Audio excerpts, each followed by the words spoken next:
Graça e paz, queridos e queridas. Amém. Queridos, eu estou muito feliz de estar aqui.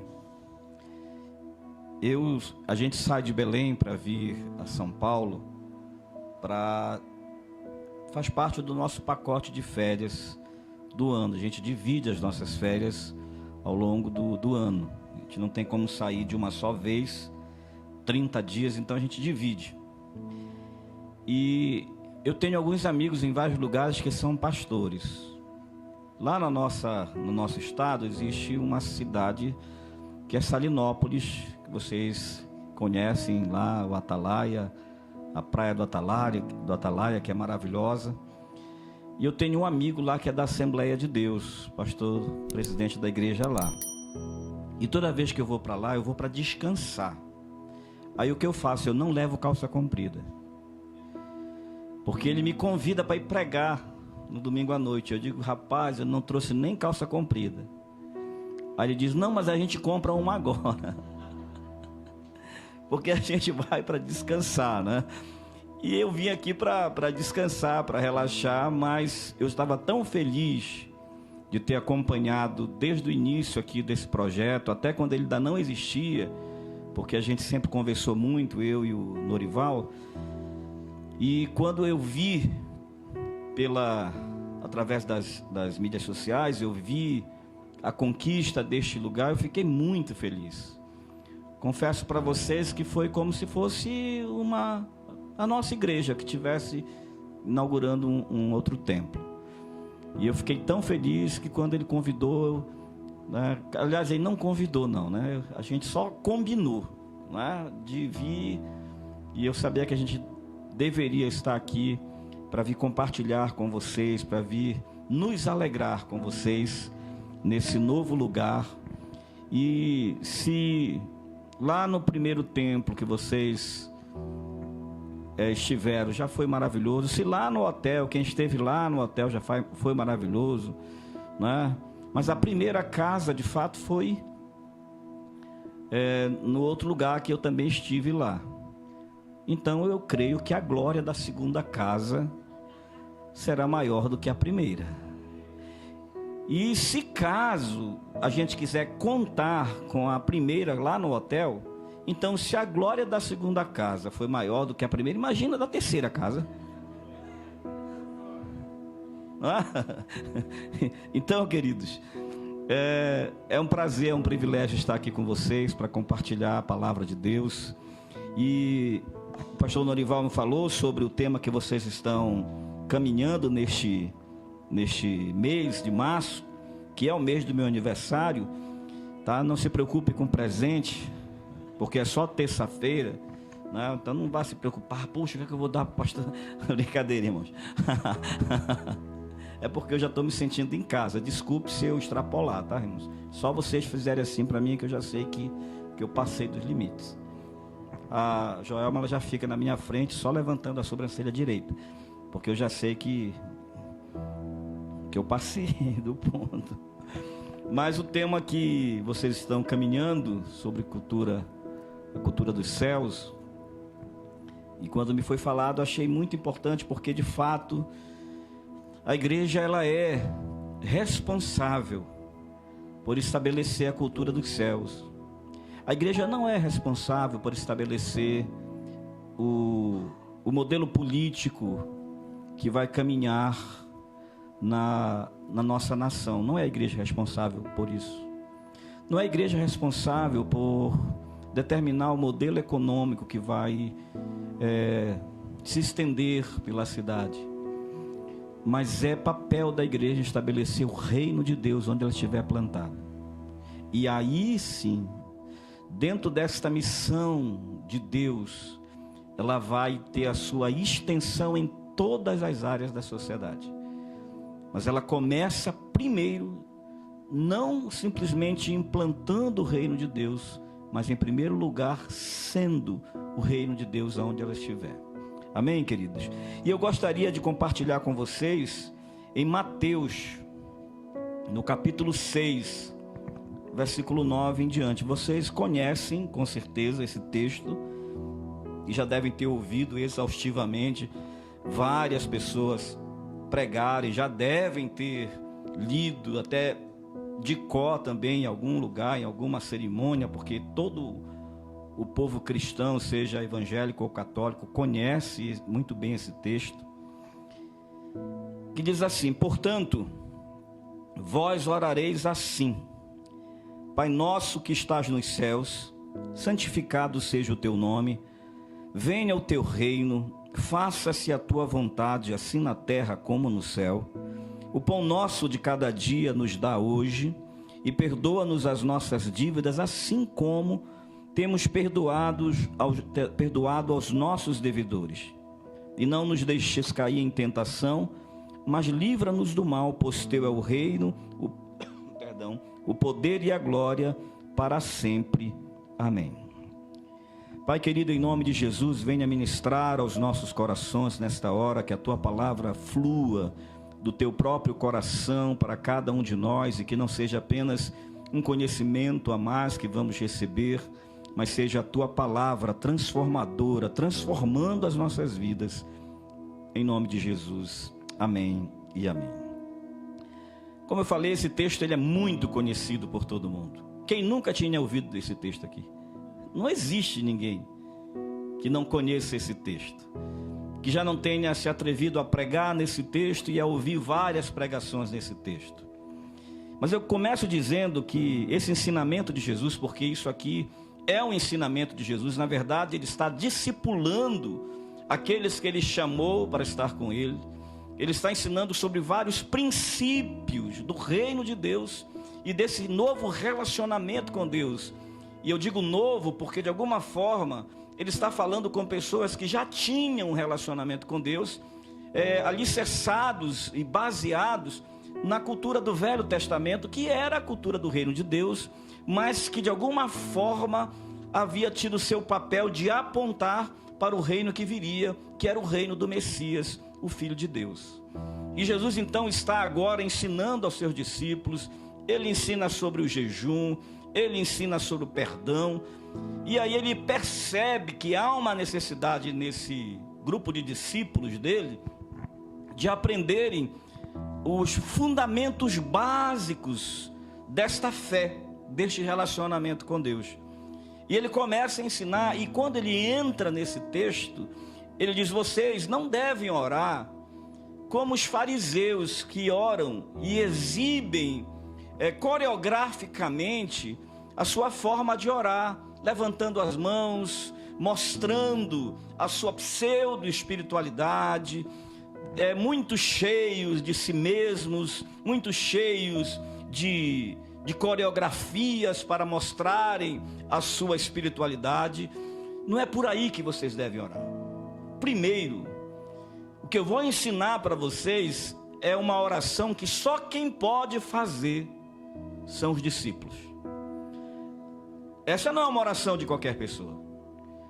Essa é a oração de discípulo. Ele está ensinando aos seus discípulos. E esta oração é uma oração que ganha substância, porque ela é feita pelos discípulos, ensinada pelo seu mestre, o nosso querido Senhor Jesus. Então ele diz: quando vocês forem orar, antes de mais nada, vocês têm que ir com um sentimento. É o sentimento que se deve ir para a oração. O principal, a base da oração, chama-se filiação. Vocês têm que ir para a oração não como alguém que vai para um rito, para um ritual, para um cerimonial, para uma cerimônia religiosa, para um encontro formatado pela religião. Primeiro vocês vão com a consciência de filho. Se você não for com a consciência de filho diante de Deus, você não vai ter coragem de orar como o pastor Marcos orou. Você não vai ter coragem de falar coisas para Deus, porque o teu sentimento não é de filho. Então Jesus disse: olha, a princípio vocês já devem começar a oração de vocês com sentimento de filhos. Vocês vão começar dizendo: Pai. Eu sei que uma das coisas mais comuns no que diz respeito ao desenvolvimento humano tem a ver com o papel paternal, com a presença e a inscrição do pai no nosso psiquismo. Qualquer pessoa que tenha enfrentado na sua infância, na sua adolescência e ao longo da sua vida um relacionamento com o pai que não tenha sido saudável, que não tenha sido bem elaborado, bem construído, ao longo da vida ela carrega muitos traumas, perde o rumo, se envolve naquilo que ela não deveria se envolver, de alguma forma tem um senso de insegurança, tem dificuldade de tomar decisões, de fazer coisas, porque de alguma forma existe uma espécie de orfandade nessa pessoa.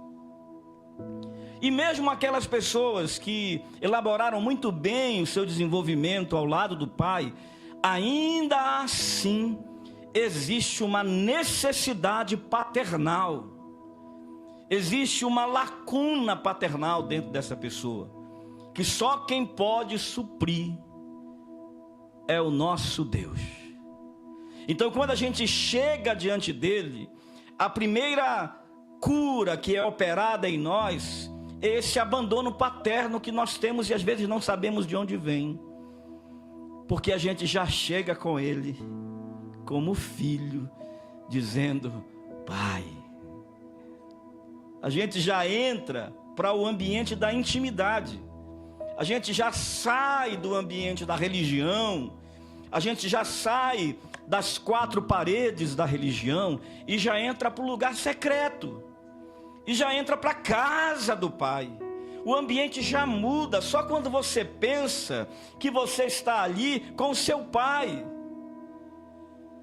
Se você já teve uma experiência de se sentir sozinho na sua casa, você sabe que todo mundo, todos nós, eu imagino que vocês também, conhecem o cheiro do pai. Vocês lembram quando vocês eram mais jovens? Você lembra o cheiro do seu pai?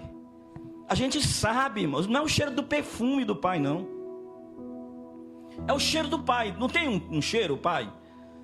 Vocês lembram de uma história que foi cantada lá pelo Luiz Gonzaga? Quando ele chega, vai embora, aí quando ele volta para casa, né? E aí ele chega lá, e aí ele bate na porta, e aí ele ouve o barulho do seu Januário, né? E ele diz: e eu senti aquele cheiro meu, que era o cheiro do pai. É o cheiro, nós sabemos o cheiro do pai. A gente conhece às vezes, talvez não o cheiro, mas o arrastado da sandália do pai. Como é que ele chega em casa? Aí a mãe diz: olha, teu pai chegou. E o filho diz: eu sei. A gente sabe quando o pai chega e ele puxa o freio de mão do carro. Papai chegou. A buzina, a forma como ele buzina. Tem alguém que buzina assim? Pam, pararam, pam, pam, pam. Tem alguém que faz isso aqui? Os da casa conhecem, porque tem intimidade, tem a sensação olfativa, auditiva. Se o pai pegar no ombro, a gente já sabe, foi meu pai.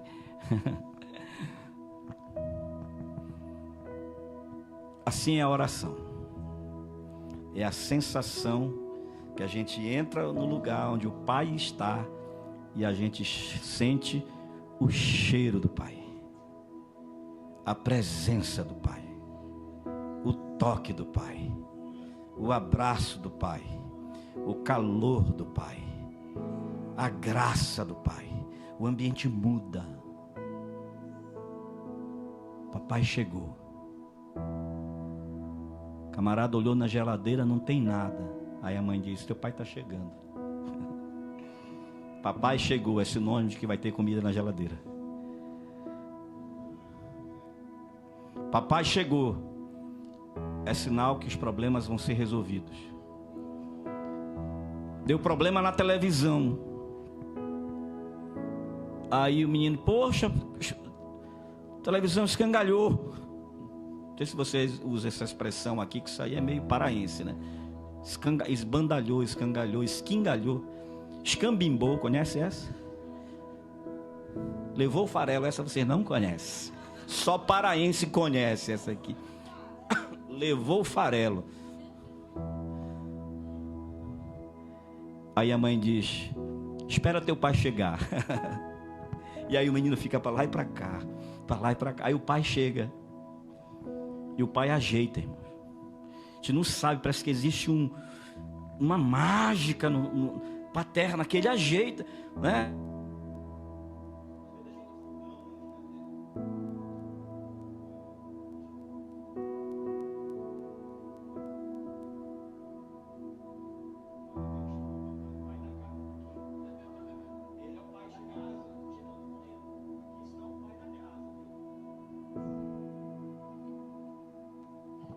Oi.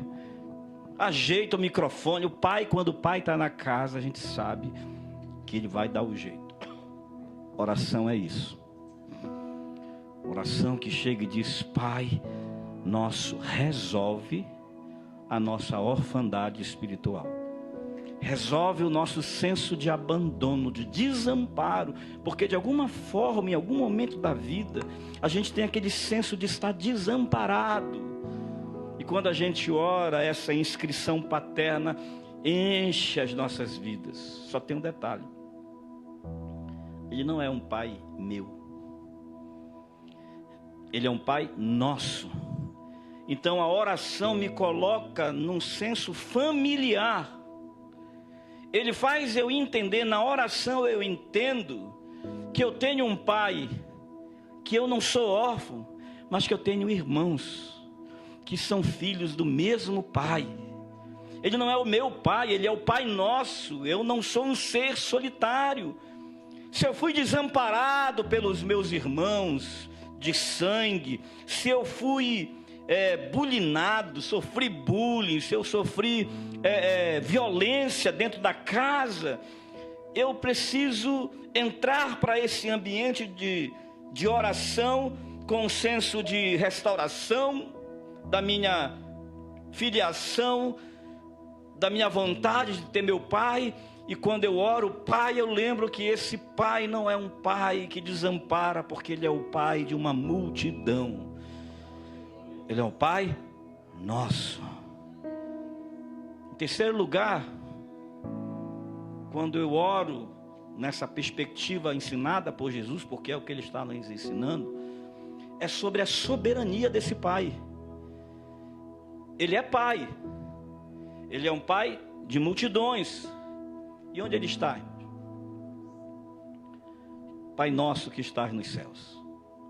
Aqui não é um senso de distância, de apartamento, de afastamento, de isolamento, mas de soberania.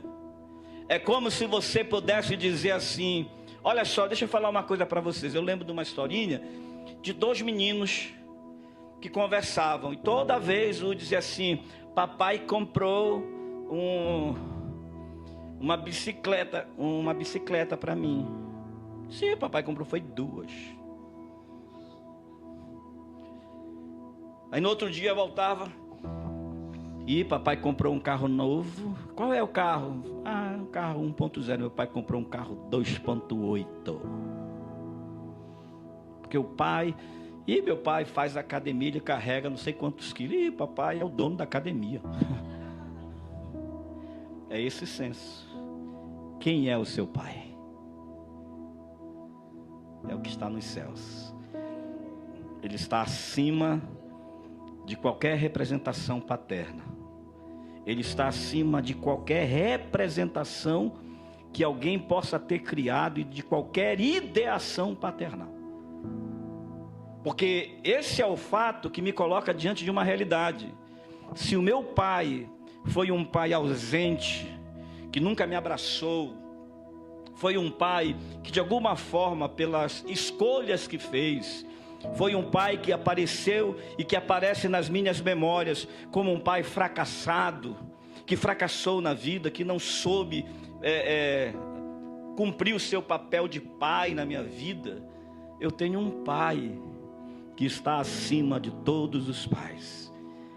E é esse pai que, segundo Jesus diz: vocês que são maus, sabem dar boas dádivas aos vossos filhos, quanto mais o vosso Pai que está nos céus. Ele não vos poderá dar todas as coisas ao que lhes pedirem. Esse é o nosso Pai. Então a oração do Pai Nosso, ela começa com essa referência à paternidade de Deus, começa exaltando a Deus, e aí ele fala uma coisa maravilhosa, porque se ele sendo meu Pai, ele estando nos céus, já está de bom tamanho, a gente pode dizer como aquelas placas de para-choque de caminhão, que agora não é mais, agora é de testeira das nossas redes sociais. Não sou o dono do mundo, mas sou filho do dono. Não é? Então, se eu posso dizer isso, mais lá na frente, versículo 10, eu enxergo esse Pai que está nos céus numa outra perspectiva. Ele é rei, ele reina, ele tem um reino que tem princípios, um reino que tem fundamentos, um reino que tem orientações, um reino que tem obrigações e direitos. Venha o teu reino.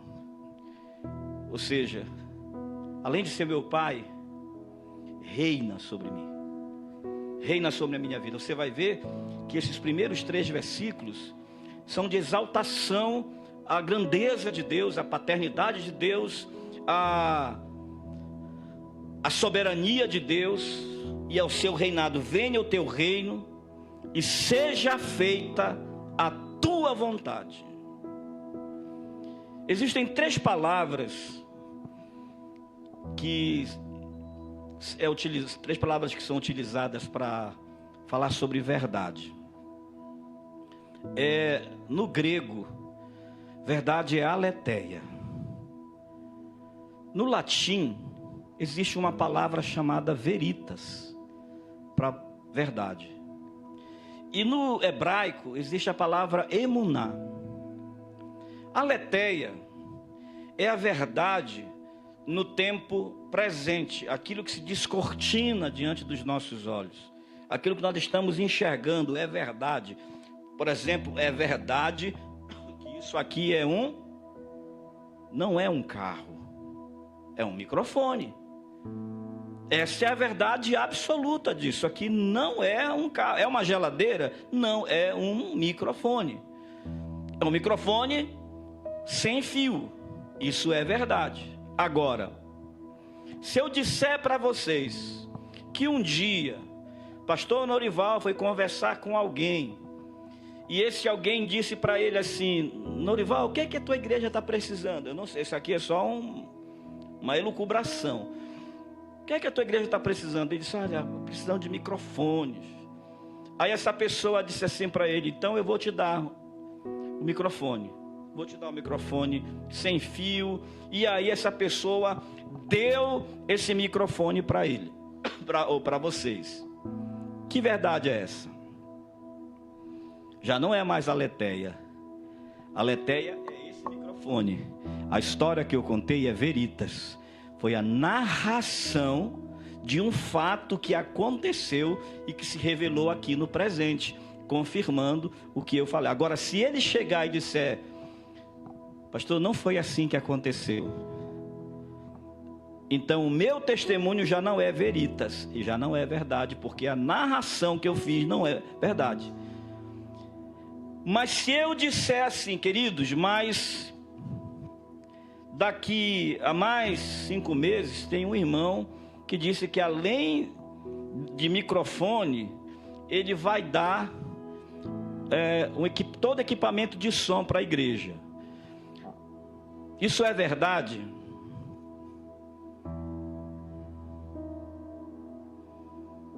Se algum de vocês se levantar aqui e disser: eu vou fazer isso, eu vou dar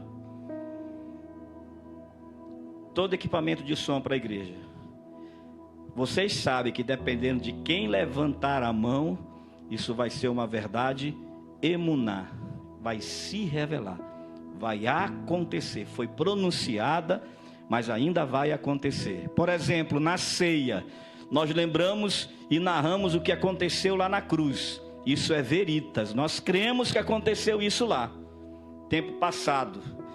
Jesus está presente ou não na Santa Ceia? Os efeitos do que ele praticou na cruz do Calvário são reais no meu tempo presente ou não? Isso é aletheia. Jesus vai voltar ou não? Isso é emuná. E o que é que eu estou dizendo e o que é que Jesus está ensinando? Que a verdade do reino de Deus, ela atinge o meu passado, o meu presente e o meu futuro. Venha a nós o teu reino, seja feita a tua vontade, assim na terra como no céu. E o reino de Deus é baseado na verdade. A vontade de Deus se realizando em nossas vidas. Venha o teu reino. No que está estabelecido o reino de Deus? Na verdade. Ele é a verdade. Faça-se a tua vontade. Aí entra algo que talvez nos desoriente em alguns momentos. Aconteceu, o Marcos cedeu aqui a história dele para servir de base aqui para nós. Qual era a sua vontade? Uma casa. Como era a casa? E tinha que ter ar-condicionado. Para vocês verem como a nossa vontade ela é tão vulnerável. Ele já ia trocar a vontade dele. Se tivesse dado certo na primeira casa, ele ia entrar para uma casa sem ar-condicionado. E eu não ia. Mas não era a tua vontade? Quando ele disse, seja feita a tua vontade, eu entrego. A vontade de Deus era dar para ele uma casa melhor, com ar-condicionado. E não era com um, era com 3. Então quando a gente pede para Deus, Deus poderia ter dado uma casa para ele sem ar-condicionado? Sim ou não? Sim, poderia. Poderia. Mas o que é maravilhoso é quando o teu coração está afinado ao coração do Pai. Quando tem sintonia com o coração do Pai. E a gente ora, e a nossa oração, sem a gente saber, já está influenciada pela vontade de Deus que opera em nossas vidas. Essa é a primeira parte da oração do Pai Nosso. Versículos 9, 10 e 11. Aliás, 9 e 10. A segunda parte é a parte mais... é a parte menor. Porque a primeira parte exalta a grandeza do reino de Deus, de quem Deus é. Pai nosso que estás nos céus, a gente está falando sobre Ele, sobre quem Ele é, nos identificando com a sua grandeza. A segunda parte é a mais curta de todas, porque Ele diz: o pão nosso de cada dia, dá-nos hoje. Tempo presente. São as nossas demandas imediatas, as nossas necessidades imediatas, nosso sustento, a base, o pão é a base do alimento. A gente, quando pensa nessa oração, dentro dessa perspectiva, nós estamos pensando num Deus que mandou maná lá no deserto diariamente. O pão nosso de cada dia nos dá hoje. Quando o povo de Israel queria guardar maná para o outro dia, o que acontecia?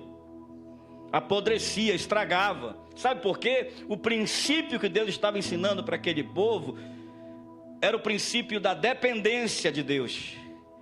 Porque o que ele queria dizer é: olha, o Deus que manda na segunda-feira vai mandar na terça, vai mandar na quarta, vai mandar na quinta, e na sexta-feira vai mandar porção dobrada, porque o sábado é do Senhor. O que é que ele está dizendo com isso?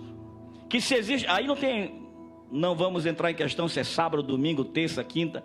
Se existe um dia que você decidiu dedicar para Deus, e nesse dia você não trabalha, você está dedicado ao Senhor, você pode ter certeza, mesmo que seja comércio, mesmo que seja o que for, que esse dia não vai fazer falta, porque no dia anterior Deus vai mandar dobrado. Essa é a cultura dos céus.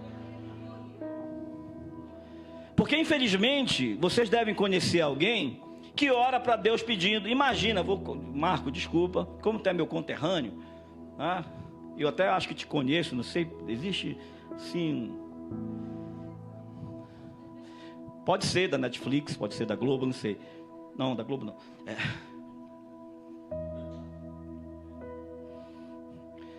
Imagina que o Marcos pediu essa casa para Deus, e Deus deu do jeito que ele queria, com spa.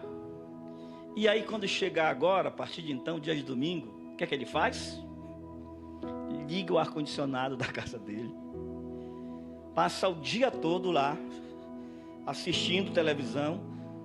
Dado momento ele está no spa, esparramado, né? Você não sabe o que é esparramado, né? Acho que sabe, né?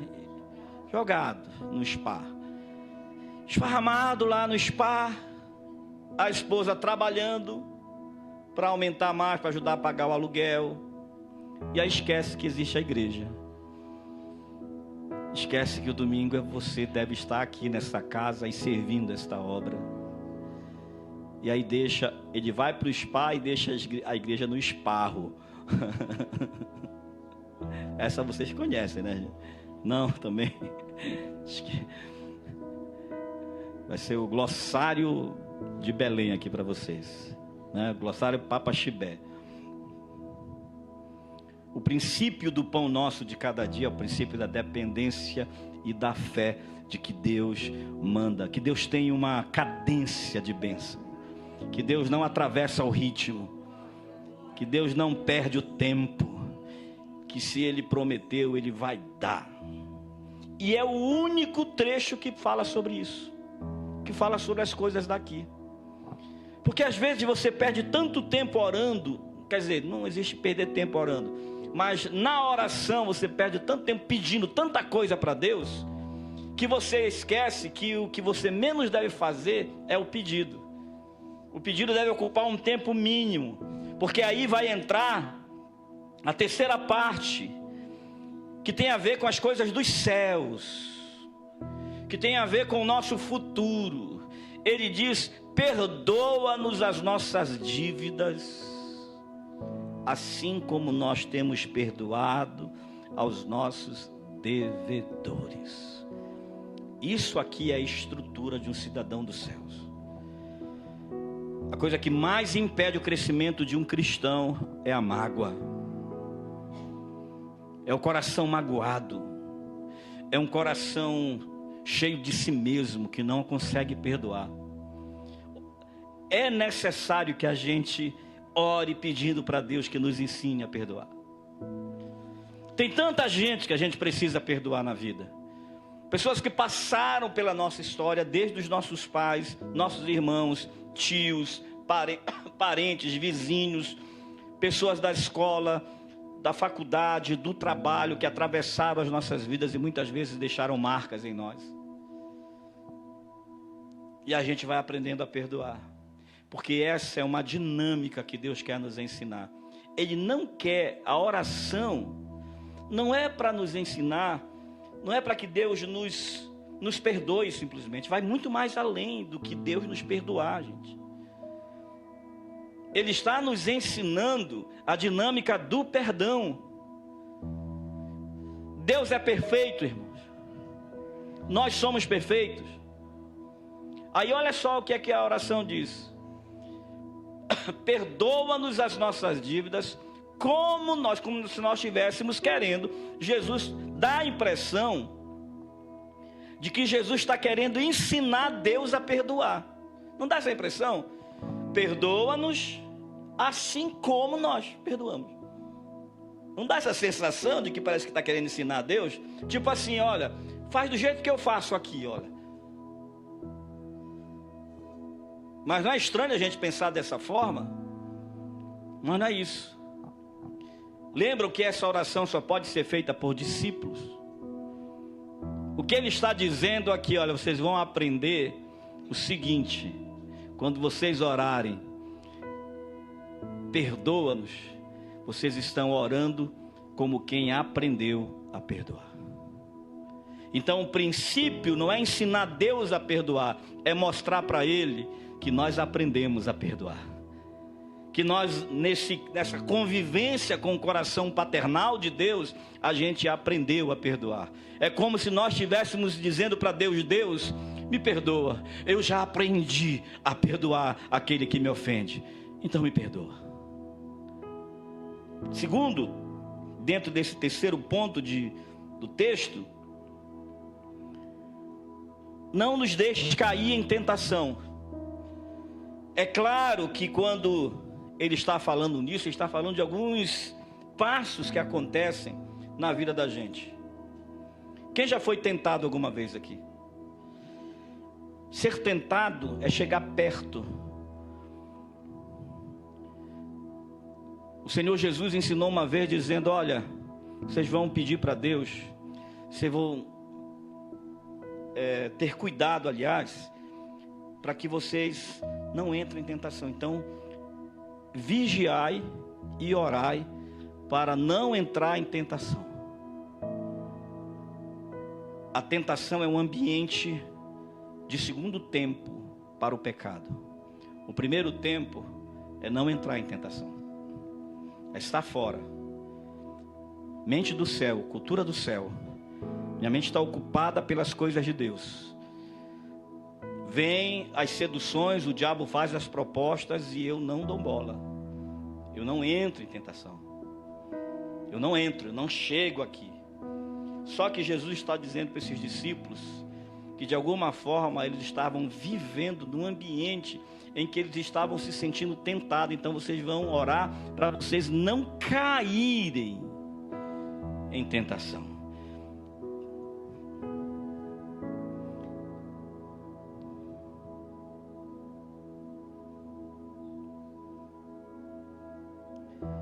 Mas livra-nos do mal, pois Teu é o reino, o poder e a glória para sempre. No perdão, na oração de não me deixe cair em tentação, só existe uma forma de a gente viver: é considerando a nossa pequenez, a nossa fraqueza, a nossa insuficiência. Ele diz: pois é Teu o reino, é Teu o poder e é Tua a glória. Tem tanta coisa ensinada aqui, queridos. Só me dá a hora aí, viu?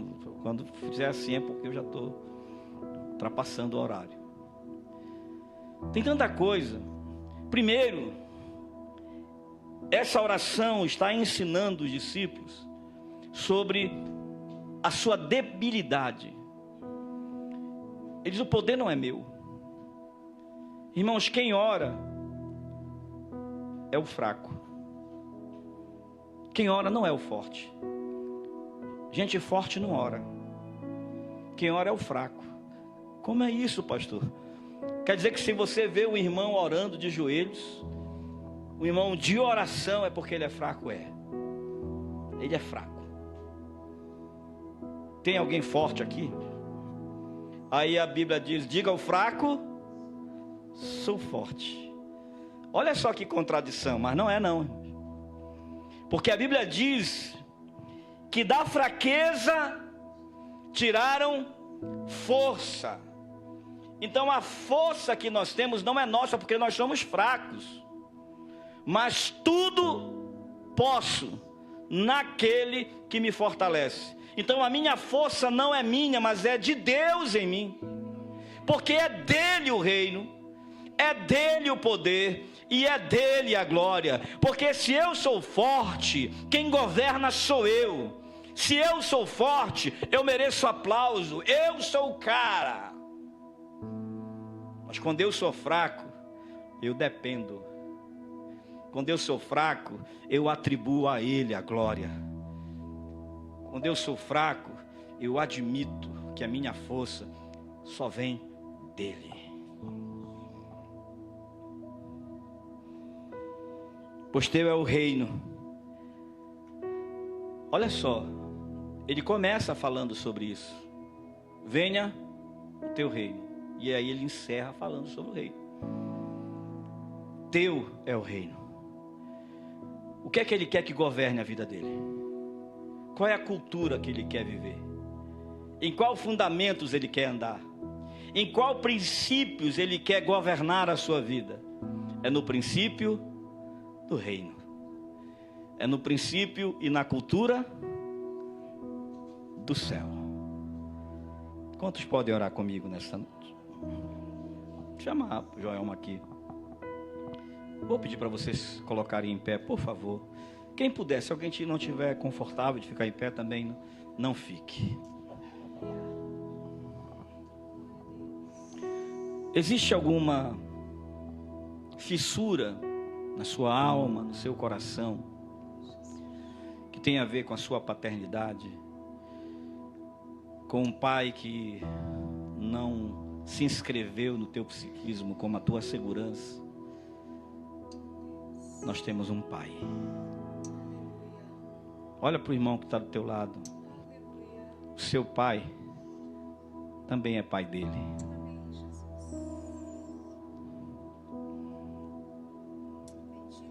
Aqui ninguém é filho de um outro pai. Nós temos o mesmo pai. Por isso ele é o pai nosso.